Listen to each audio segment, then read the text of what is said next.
ഇപ്പോഴത്തെ സാഹചര്യത്തിൽ ജഗദീപ് ധൻഖറുടെ വിടവ് നികത്താൻ BJP സ്ഥാനാർത്ഥിയായി ആരെ കൊണ്ടുവന്നാലും ശക്തമായ എതിരഭിപ്രായം ഉയർന്നു വരികയാണ്. അവിടെ കേവല ഭൂരിപക്ഷം ഇരു സഭകളിലും BJPയെ സംബന്ധിച്ചിടത്തോളം ഇല്ല എന്നതുകൊണ്ട് തന്നെ അവർക്ക് എളുപ്പത്തിൽ ജയിക്കാനും കഴിയില്ല. 245 സീറ്റുകളാണ് രാജ്യസഭയിൽ.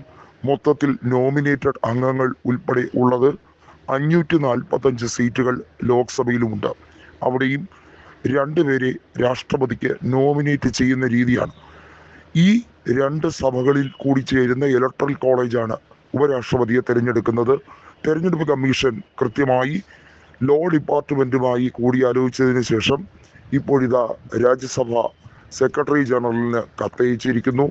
തെരഞ്ഞെടുപ്പ് ഉടൻ നടത്താനുള്ള ആർട്ടിക്കിൾ 324 വകുപ്പിന്റെ അധികാര പരിധി ഉപയോഗിച്ചുകൊണ്ട് തെരഞ്ഞെടുപ്പ് കമ്മീഷൻ അധ്യക്ഷനായിട്ടുള്ള ഗ്യാനേഷ് കുമാറിന് അത് നടത്തിയെടുക്കാൻ കഴിയും. പക്ഷേ വലിയ പ്രശ്നമുള്ളത് രാജ്യസഭ അധ്യക്ഷ സ്ഥാനം, അതായത് ഉപരാഷ്ട്രപതി സ്ഥാനത്തേക്ക് ഒരിക്കലും NDA കക്ഷിയെ ഐക്യത്തോടെ കൊണ്ടുവരാൻ കഴിയില്ല എന്നുള്ളത് തന്നെയാണ്. ഇതിൽ ലോക്സഭയിലെ BJP MPമാരിൽ വിമതരായി നിൽക്കുന്നവരുണ്ട്. അവർ കൃത്യമായും കേന്ദ്ര മന്ത്രിസഭയ്ക്ക് ഒരു പണി കൊടുക്കാൻ താൻ കാത്തിരിക്കുകയായിരുന്നു. അതിന് സാഹചര്യം ഇപ്പോഴത്തെ വർഷകാല സമ്മേളനത്തിൽ ഉണ്ട്. ഈ മൺസൂൺ സെഷൻ അവസാനിക്കുന്നതിന് മുമ്പ് തന്നെ കേന്ദ്ര സർക്കാരിന് ഒരു പണി കൊടുക്കുക.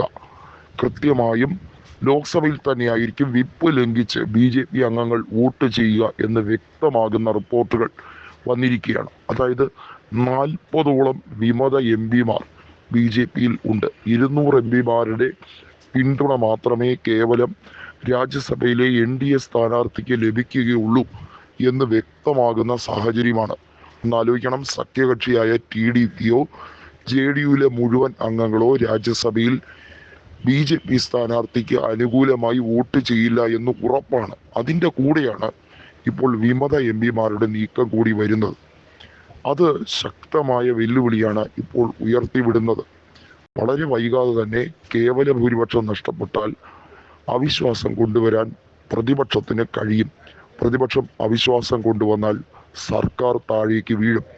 ഇപ്പോൾ രാജ്യസഭാ തെരഞ്ഞെടുപ്പിന്റെ മേൽനോട്ടം സെക്രട്ടറി ജനറലിനും അതുപോലെ തന്നെ ജോയിന്റ് സെക്രട്ടറിമാർക്കും നൽകിക്കൊണ്ടുള്ള ഉത്തരവാണ് മുഖ്യ തെരഞ്ഞെടുപ്പ് കമ്മീഷൻ പ്രഖ്യാപിച്ചിരിക്കുന്നത്. എന്നാൽ രാജ്യസഭാ തെരഞ്ഞെടുപ്പ് ഉടനടി നടത്താനിരിക്കെ ഇന്ത്യ മുന്നണിയിൽ ഒരു ആശയക്കുഴപ്പവും ഇല്ല.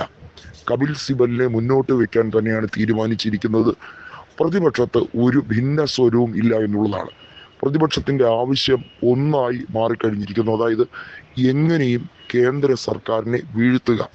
അതിന് ഏത് പണിയും ചെയ്യാൻ യാതൊരു മടിയുമില്ല. മോദി താഴെ ഇറങ്ങുക, മോദിയെ താഴെ ഇറക്കാൻ ഏതറ്റം വരി കളിക്കാൻ തന്നെയാണ് നീക്കം. ആ സാഹചര്യം മനസ്സിലാക്കി തന്നെയാണ് കൃത്യമായ മുതലെടുപ്പിന് പ്രതിപക്ഷം തയ്യാറാകുന്നത്.